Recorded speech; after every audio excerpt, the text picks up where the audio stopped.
ಸಾಹಿತ್ಯ ಏನೋ ಆಲೋಚಿಸಿ ಅವಸರವಾಗಿ ಮನೆಯಿಂದ ಹೊರಬಂದು ಆಟೋ ಹಿಡಿದು ನೇರವಾಗಿ ಅನಿತಾಳ ಮನೆಗೆ ಹೋದಳು. ಸಾಗರ್ ಆಫೀಸಿಗೆ ಹೋಗಿದ್ದ ಕಾರಣ ಅನಿತಾ ಒಬ್ಬಳೇ ಮನೆಯಲ್ಲಿದ್ದಳು. ಸಾಹಿತ್ಯ ಯಾವುದೇ ಸುಳಿವು ಕೂಡ ಕೊಡದೆ ಮನೆಗೆ ಬಂದಿದ್ದು ನೋಡಿ ಅನಿತಾಳಿಗೆ ಆಶ್ಚರ್ಯವಾದರೂ ಸಂತೋಷದಿಂದ ಗೆಳತಿಯನ್ನು ಬರಮಾಡಿಕೊಂಡಳು. ಸಾಹಿತ್ಯಾಳಿಗೆ ಹೇಗೆ ಅನಿತಾಳ ಬಳಿ ವಿಷಯ ಹೇಳುವುದೆಂಬ ಚಡಪಡಿಕೆ. ಅನಿತಾ ಬಾಯಿ ತುಂಬ ಮಾತನಾಡುತ್ತಲೇ ಇದ್ದಳು. ಸಾಹಿತ್ಯ ಕೇಳಿಸಿಕೊಳ್ಳುತ್ತಿದ್ದಳೋ ಇಲ್ಲವೋ, ಅವಳ ಮುಖವಂತೂ ತೀರ ಸಪ್ಪಗಾಗಿತ್ತು. ಒಂದೆರಡು ಬಾರಿ ಗೆಳತಿಯನ್ನು ಗಮನಿಸಿದ ಅನಿತಾ, ಸಾಹಿ, ಯಾಕೆ ಹೀಗೆ ಗುಮ್ಮಂತ ಕೂತಿದ್ಯಾ? ಆಗಿಂದ ನಾನೊಬ್ಬಳೇ ಮಾತಾಡ್ತಿದ್ದೀನಿ, ನೀನು ಬಾಯಿ ಬಿಡ್ತಿಲ್ಲ, ಏನಾದರೂ ಪ್ರಾಬ್ಲಮ್ ಇದೆಯಾ?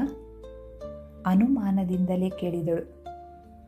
ಅನಿ, ಅದು ಹಾಗೇನಿಲ್ಲ, ಆದರೆ ಎಂದು ಮಾತು ಅರ್ಧಕ್ಕೆ ನಿಲ್ಲಿಸಿದಾಗ, ಆದರೆ ಏನು ಆದರೆ? ಕುತೂಹಲ ತಡೆಯಲಾರದೆ ಕೇಳಿದಳು ಅನಿತಾ. ಅದು ನೇಹಾ ಎಂದು ಹೇಳಿ ಗೆಳತಿಗೆ ಎಲ್ಲ ವಿಷಯವನ್ನು ವಿವರಿಸಿ ಹೇಳಿ, ಅನಿ, ನನಗೇನು ಅಭಿಸರ್ದು ಏನೂ ತಪ್ಪಿಲ್ಲ ಅನ್ನಿಸ್ತಿದೆ ಕಣೆ. ನಾನು ದುಡುಕಿ ಅವರಿಗೆ ಏನೇನೋ ಹೇಳಿ ತಪ್ಪು ಮಾಡಿದೆ ಅನ್ನಿಸ್ತಾ ಇದೆ ಎಂದು ಅಳುಮುಖ ಹೊತ್ತು ಹೇಳಿದಳು. ಅಯ್ಯ, ನಿನ್ನ ಮಖಕ್ಕಿಷ್ಟು, ಆ ಮೂದೇವಿ ಹೇಳಿದ್ಲು ಅಂತ ಅವಳು ಹೇಳಿದ್ದನ್ನೆಲ್ಲ ಕೇಳಿ ಅಭಿಭಾವ ಮೇಲೆ ಅನುಮಾನ ಪಡ್ತೀಯಲ್ಲೇ ಲೂಸು. ನಿನಗೆ ಸ್ವಲ್ಪನಾದರೂ ಬುದ್ಧಿ ಬೇಡವಾ? ಸಾಹಿತ್ಯಳ ಮೇಲೆ ಹರಿಹಾಯ್ದಳು ಅನಿತಾ. ಅದು ಹಾಗಲ್ಲ ಅನಿ, ನಾನೇನು ಅವಳು ಹೇಳಿದ್ದೆಲ್ಲ ನಂಬ್ತಿರ್ಲಿಲ್ಲ. ಆದರೆ ಅಭಿ ಸರ್ ಯಾಕೆ ನೇಹಾ ಮೇಡಮ್ ತಂದೆನ ಕಿಡ್ನ್ಯಾಪ್ ಮಾಡಬೇಕಿತ್ತು ಅಂತ ತನ್ನ ಮನದ ಮಾತುಗಳನ್ನು ಹೇಳಿಕೊಂಡಳು ಸಾಹಿತ್ಯ. ಲೇ, ಆ ಮನುಷ್ಯ ಏನು ಒಳ್ಳೆಯವನು ಅಂದ್ಕೊಂಡ್ಯಾ? ಅವನು ದೊಡ್ಡ ಫ್ರಾಡು. ಮಗಳು ಹೇಳ್ದಾಗೆ ಕುಣಿತಾನೆ, ಡಬ್ಬ ನನ್ನ ಮಗ. ಅವತ್ತು ನಿನ್ನ ಮದುವೆಗೆ ಮುಂಚೆ ಊರಲ್ಲೇ ನಿನ್ನ ಕತೆ ಮುಗ್ಸೋಕ್ಕೆ ಪ್ಲ್ಯಾನ್ ಮಾಡಿದ ಖದೀಮ ಅವನು. ಅದಕ್ಕೆ ಅಭಿಭಾವ ನಿನ್ನ ನೋಡ್ಕೊಳ್ಳೋಕ್ಕೆ ಅಂತ ಅಷ್ಟು ಬೇಗ ಊರಿಗೆ ಬಂದು ಸೆಟ್ಲಾಗಿದ್ದು. ಆಮೇಲೆ ನೋಡು, ಆ ಮನುಷ್ಯಂದು ಯಾವ ಪ್ಲ್ಯಾನು ವರ್ಕ್ ಆಗಿಲ್ಲ. ನಿಮ್ಮಿಬ್ಬರ ಮದುವೆ ಆಗಿದ್ದು ಆ ಮನುಷ್ಯನಿಗೆ ಗೊತ್ತಾಗಲಿಲ್ಲ. ಎಲ್ಲ ಭಾವನ ಮಹಿಮೆ ಗೊತ್ತಾ? ಅಷ್ಟಕ್ಕೂ ಅವನನ್ನು ಕೂಡಿ ಹಾಕಿ ಅಭಿಭಾವ ಒಳ್ಳೆ ಕೆಲಸನೇ ಮಾಡಿದರು. ನೀನು ಎಲ್ಲ ಎಡವಟ್ಟು ಮಾಡಿಕೊಂಡು ಅವ್ರ ಪ್ಲ್ಯಾನ್ ಎಲ್ಲ ಹಾಳು ಮಾಡಿ ಅವ್ರ ಮನಸ್ಸಿಗೂ ಬೇಜಾರು ಮಾಡಿ ಬಂದಿದೆಯಲ್ಲೇ ಎಂದು ತಲೆ ಮೇಲೆ ಕೈ ಹೊತ್ತು ಕುಳಿತಳು ಅನಿತಾ. ಸಾಹಿತ್ಯಾಳಿಗೆ ಅಳುವೇ ಬಂದಿತ್ತು. ಸೊರ್ ಎಂದು ಮೂಗೆಳೆಯುತ್ತಾ ಗೆಳತಿಯನ್ನು ನೋಡುತ್ತಾ ಕುಳಿತಳು. ಅನಿತಾಳಿಗೆ ಸಾಹಿತ್ಯಾಳನ್ನು ನೋಡಿ ಪಾಪ ಎನಿಸಿತೇನೋ. ಸರಿ, ಅಳ್ಬೇಡ ಮಾರೈತಿ, ಮುಂದೇನು ಮಾಡೋದಂತ ಯೋಚನೆ ಮಾಡೋಣ ಇರು ಎಂದು ಗೆಳತಿಯನ್ನು ಸಮಾಧಾನಿಸಲು ಪ್ರಯತ್ನಿಸಿದಳು. ನೀನೇನು ಮಾಡೋದು ಬೇಡ, ನಾನೇ ಮಾಡ್ತೀನಿ. ನನಗೆ ಸಾಗರ್ ಅವರಿಂದ ನೇಹಾ ಮೇಡಮ್ ಮನೆ ಅಡ್ರೆಸ್ ಕೊಡಿಸು ಸಾಕು. ಹೇಗೂ ಅವಳು ಅದೇ ಆಫೀಸ್ನಲ್ಲಿ ಕೆಲಸ ಮಾಡ್ತಿದ್ಲಲ್ವಾ ಎಂದು ಕೆನ್ನೆ ಒರೆಸುತ್ತಾ ಹೇಳಿದಳು. ನೇಹಾ ಮನೆ ಅಡ್ರೆಸ್ ನಿಂಗ್ಯಾಕೆ? ಪ್ರಶ್ನಿಸಿದಳು ಅನಿತಾ. ಅವಳು ಏನು ಕಿತಾಪತಿ ಮಾಡಿದ್ದಾಳೆ ಅಂತ ನಂಗೆ ಗೊತ್ತಾಗಬೇಕು. ಮುಖ ಚಿಕ್ಕದು ಮಾಡಿಯೇ ಹೇಳಿದಳು. ನೀನು ಅವಳ ಮನೆಗೆ ಹೋಗಿದ ತಕ್ಷಣ ಅವಳು ಬಾಯಿ ಬಿಟ್ಟು ಎಲ್ಲ ಒದರ್ತಾಳೆ ಅಂದ್ಕೊಂಡ್ಯಾ? ಪ್ರಶ್ನಿಸಿದಳು ಅನಿತಾ. ಅವಳು ಏನು ಹೇಳಿಲ್ಲ ಅಂದರೂ ಪರವಾಗಿಲ್ಲ, ನನಗೆ ನನ್ನ ಗಂಡನ ಮೇಲೆ ಅದೆಷ್ಟು ನಂಬಿಕೆ ಇದೆ ಅಂತ ಅವಳಿಗೆ ಹೇಳಬೇಕು. ಮುಖ ಊದಿಸಿಯೇ ಹೇಳಿದಳು. ನೀನು ಅಲ್ಲೋಗಿ ಇನ್ನೇನಾದರೂ ಎಡವಟ್ಟು ಮಾಡ್ಕೊಂಡು ಬರಬೇಡ ತಾಯಿ. ಸುಮ್ಮನೆ ನಿನ್ನ ಗಂಡನ ಹತ್ರ ಸಾರಿ ಕೇಳಿ ತೆಪ್ಪಗೆ ಮನೇಲಿರು ಎಂದವಳ ಮಾತಿಗೆ, ಅನಿ, ನೀನು ಕೇಳ್ತೀಯೋ ಇಲ್ಲ ನಾನೇ ಸಾಗರ್ ಅವರಿಗೆ ಕಾಲ್ ಮಾಡಲೋ? ಹುಬ್ಬು ಜೋಡಿಸಿ ಕೇಳಿದಳು ಸಾಹಿತ್ಯ. ಹೇಳಿದ ಮಾತು ಚೂರು ಕೇಳಲ್ಲ ಅಲ್ವಾ ನೀನು? ಸರಿ, ಕೇಳಿ ಕೊಡ್ತೀನಿ, ಜೊತೆಗೆ ನಾನು ಬರ್ತೀನಿ ಎಂದು ಮೊಬೈಲ್ ಹೊರತೆಗೆದಳು ಅನಿತಾ. ಬೇಡ, ನೀನು ಬರೋದು ಬೇಡ, ನಾನು ಒಬ್ಬಳೇ ಹೋಗಿ ಬರ್ತೀನಿ ಸಾಹಿತ್ಯ ದೃಢವಾಗಿ ಹೇಳಿದಳು. ಲೇ, ಅವಳು ತುಂಬ ಡೇಂಜರ್ ಕಣೆ, ಒಂದ್ಸರಿ ಅವಳನ್ನ ನಂಬಿ ಹೋಗಿದ್ದು ಸಾಲ್ದಾ ಎಂದು ಹೇಳಿದಾಗ, ಇಲ್ಲ, ಈಗೇನು ಹಾಗಾಗಲ್ಲ, ನಾನೊಬ್ಬಳೇ ಹೋಗ್ತೀನಿ ಎಂದು ಇನ್ನಷ್ಟು ದೃಢವಾಗಿ ಹೇಳಿದಳು ಸಾಹಿತ್ಯ. ನಿಂಗೆ ನಿಂದೆ ಹಠ ಅಲ್ವಾ, ಏನಾದರೂ ಮಾಡ್ಕೊ ಎಂದು ಸಾಗರ್ನಿಂದ ನೇಹಾಳ ಮನೆ ಅಡ್ರೆಸ್ ಕೇಳಿ ಪಡೆದಳು. ಥ್ಯಾಂಕ್ಸ್ ಅನಿ, ನಾನು ಬರಲಾ? ಹೊರಡಲನುವಾದಳು ಸಾಹಿತ್ಯ. ಸಾಹಿ, ಇನ್ನೊಂದು ಸರಿ ಯೋಚನೆ ಮಾಡು, ನೀನಲ್ಲಿ ಹೋಗಲೇಬೇಕಾ? ಪ್ರಶ್ನಿಸಿದಳು ಅನಿತಾ. ಹ್ಞೂ ಅನಿ, ಅವಳು ನನ್ನ ಬಗ್ಗೆ ಅಭಿ ಸರ್ ಬಗ್ಗೆ ಏನು ಅಂದ್ಕೊಂಡಿದ್ದಾಳೆ ಕೇಳಲೇಬೇಕು. ಬಿಡಲ್ಲ ನಾನು, ಕೋಪದಲ್ಲೇ ಹೇಳಿದಳು. ನೀನು ಯಾವಾಗಲೇ ಇಷ್ಟು ಸುಧಾರಿಸಿದ್ದು? ಆಶ್ಚರ್ಯದಿಂದ ಕೇಳಿದಳು ಅನಿತಾ. ಅಭಿ ಸರ್ ಮತ್ತು ನನ್ನ ಮಧ್ಯೆ ಯಾರೇ ಬಂದರೂ ನನಗೆ ಕೋಪ ಬರುತ್ತೆ, ಹುಬ್ಬುಗಂಟಿಕೆಯೇ ಹೇಳಿದಳು ಸಾಹಿತ್ಯ. ಸರಿನಮ್ಮ, ಹುಷಾರು, ಅಲ್ಲೇನಾದರೂ ಪ್ರಾಬ್ಲಮ್ ಆದರೆ ಕಾಲ್ ಮಾಡು, ಬಂದ್ಬಿಡ್ತೀನಿ ಎಂದವಳ ಮಾತಿಗೆ, ಏನಾದರೂ ಪ್ರಾಬ್ಲಮ್ ಆದರೆ ಅಭಿ ಸರ್ ಇದ್ದಾರಲ್ವಾ, ಹುಬ್ಬು ಹಾರಿಸುತ್ತಾ ಹೇಳಿದಳು ಸಾಹಿತ್ಯ. ಪಾಪ ಅವರು ಆಫೀಸ್ ನೋಡಿಕೊಂಡು ನಿನ್ನೂ ನೋಡ್ಕೋಬೇಕು ಅಂದರೆ ಏನು ಪಾಪ ಮಾಡಿದ್ರೋ ಏನೋ. ಅವಳ ಮಾತಿಗೆ ಸಾಹಿತ್ಯ ನಗುತ್ತಾ, ನಿಂಗೆ ಗೊತ್ತಿಲ್ಲ, ಅವರಿಗೆ ನನ್ನ ಮೇಲೆ ತುಂಬ ಪ್ರೀತಿ, ನಾನು ತೊಂದರೆಯಲ್ಲಿ ಸಿಕ್ಕಾಕೊಂಡ್ರೆ ಅವರಿಗೆ ಗೊತ್ತಾಗ್ಬಿಡುತ್ತೆ ಎಂದಳು. ಇಷ್ಟೊಂದು ನಂಬಿಕೆ ಇರೋಳು ನೇಹಾ ಹೇಳಿದ ಮಾತಿಗೆ ಯಾಕೆ ಅನುಮಾನ ಪಡಬೇಕಿತ್ತು? ಹುಬ್ಬು ಜೋಡಿಸಿ ಕೇಳಿದಳು ಅನಿತಾ. ಆಗ ನನ್ನ ಮನಸ್ಥಿತಿ ಸರಿ ಇರಲಿಲ್ಲ, ಬಿಡು ಆ ವಿಷಯ, ಮತ್ತೆ ಯಾವಾಗಾದರೂ ಮಾತಾಡೋಣ, ಈಗ ಟೈಮ್ ಇಲ್ಲ, ಬರಲಾ, ಬಾಯ್ ಎನ್ನುತ್ತಾ ಆಟೋ ಹಿಡಿದು ಹೊರಟೋದಳು ಸಾಹಿತ್ಯ. ಮಗಳು ಮಧ್ಯಾಹ್ನ 12 ಗಂಟೆ ಆದರೂ ಏಳದೇ ಇರುವುದನ್ನು ನೋಡಿ ಮೃತ್ಯುಂಜಯರವರು ಅವಳ ರೂಮಿಗೆ ಬಂದರು. ನೇಹಾ ಹೊದಿಕೆ ಪೂರ್ತಿ ಹೊದ್ದು ಮಲಗಿದ್ದನ್ನು ಕಂಡು, ಮಗಳೇ ಎದ್ದೇಳು ಪುಟ್ಟ, ನೋಡು ಮಧ್ಯಾಹ್ನ ಆಗೋಯ್ತು, ಬೆಳಗ್ಗೆಯಿಂದ ಏನೂ ತಿಂದಿಲ್ಲ, ಏನಾದರೂ ತಿನ್ನುವಂತೆ ಏಳು ಎಂದು ಎಬ್ಬಿಸತೊಡಗಿದರು. ನನಗೇನು ಬೇಡ ಡ್ಯಾಡ್, ಕಣ್ಣು ಮುಚ್ಚಿಯೇ ಉತ್ತರಿಸಿದಳು ಆಕೆ. ಹಾಗನ್ಬೇಡ ಪುಟ್ಟ, ಸ್ವಲ್ಪನಾದರೂ ಊಟ ಮಾಡಬೇಕು, ಏಳು, ಸ್ವಲ್ಪ ಫ್ರೆಶ್ ಆದರೆ ಎಲ್ಲ ಸರಿ ಹೋಗುತ್ತೆ, ಏಳು ಮತ್ತೆ ಎಬ್ಬಿಸತೊಡಗಿದರು. ಡ್ಯಾಡ್ ಹೇಳಿದ್ನಲ್ಲ ನನಗೇನು ಬೇಡ ಅಂತ ಎಂದಾಗ ಮತ್ತೆ ಹಠ ಹಿಡಿದರು ಮೃತ್ಯುಂಜಯರು. ಸ್ವಲ್ಪ ಸಮಯದ ಬಳಿಕ ಮೆಲ್ಲನೆ ಎದ್ದು ಕುಳಿತಳು. ತಲೆ ಧಿಮ್ಮೆ ಎನ್ನುತ್ತಿತ್ತು, ವಿಪರೀತ ತಲೆನೋವು, ಕಣ್ಣು ಬಿಡಲು ಕಷ್ಟಪಡುತ್ತಿದ್ದಳು. ಮಗಳನ್ನು ಬಲವಂತವಾಗಿ ಬಾತ್ರೂಮಿಗೆ ಕಳುಹಿಸಿ ಸ್ನಾನ ಮಾಡಿ ಬರುವಂತೆ ಹೇಳಿದರು.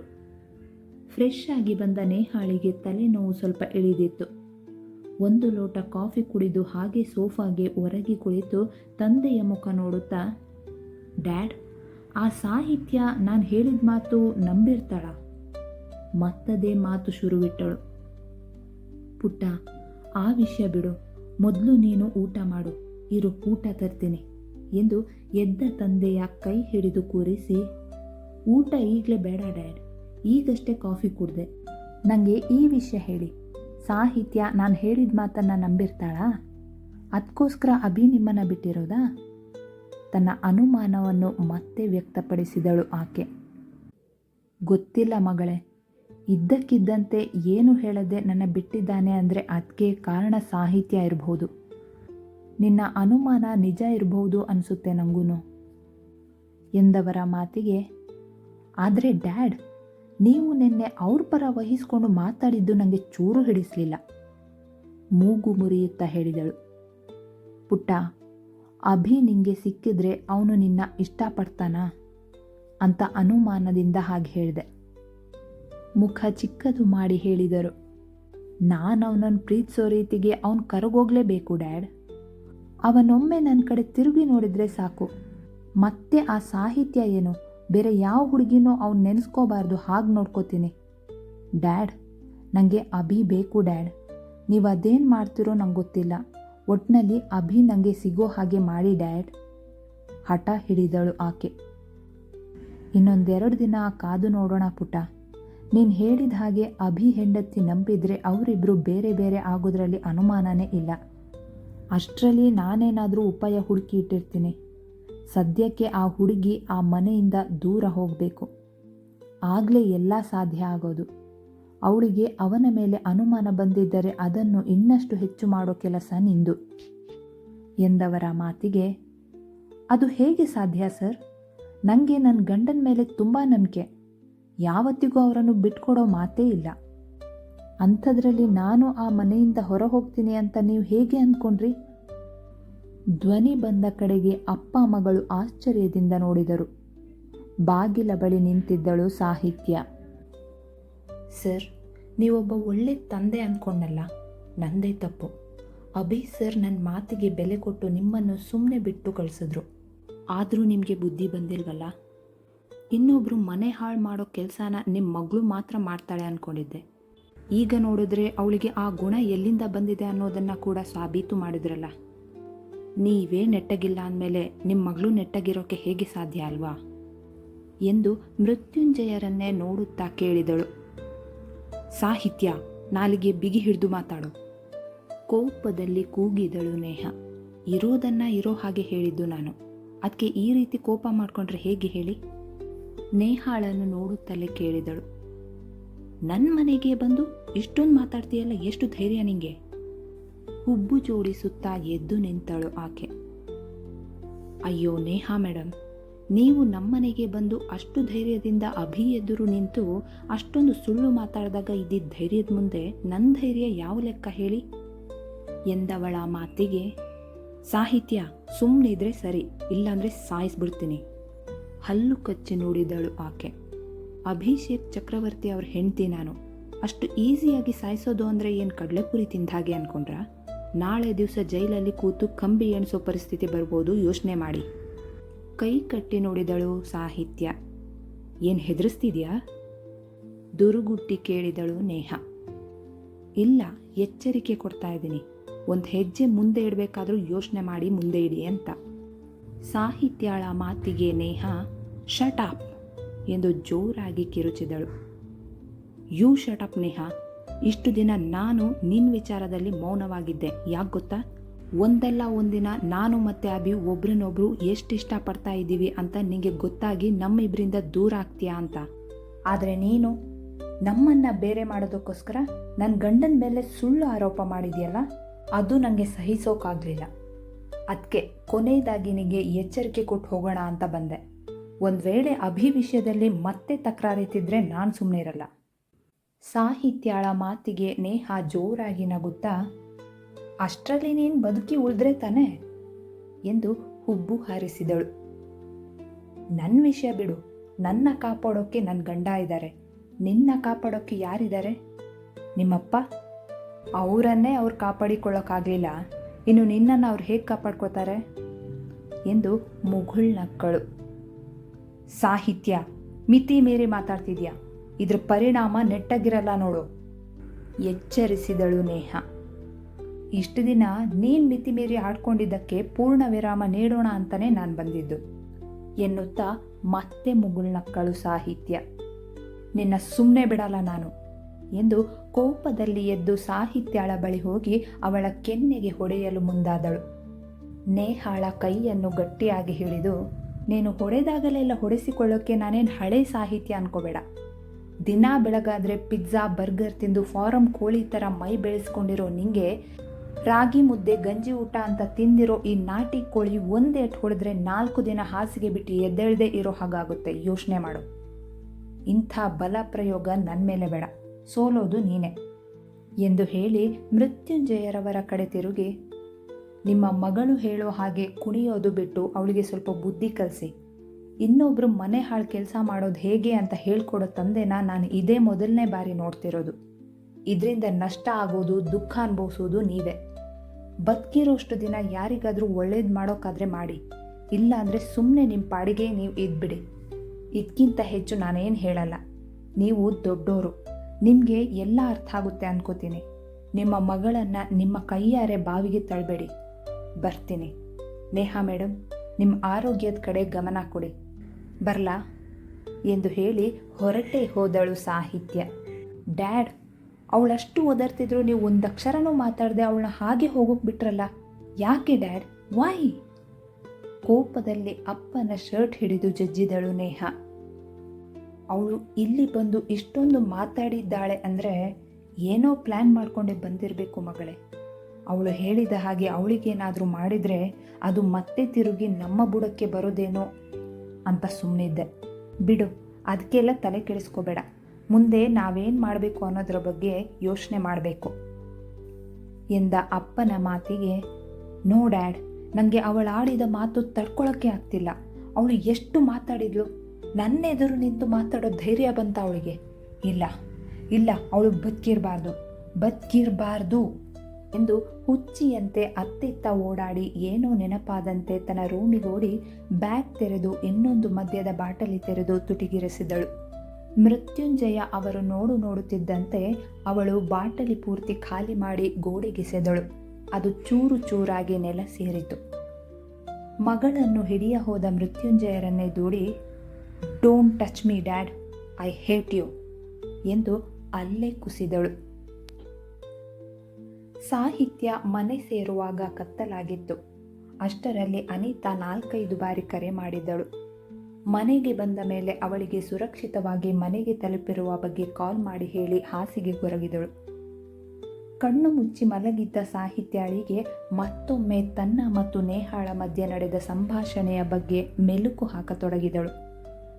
ನನಗೆ ಇಷ್ಟೊಂದು ಧೈರ್ಯ ಹೇಗೆ ಬಂತು? ನಾನೇನ ಅವಳ ಬಳಿ ಇಷ್ಟೊಂದು ಮಾತಾಡಿದ್ದು?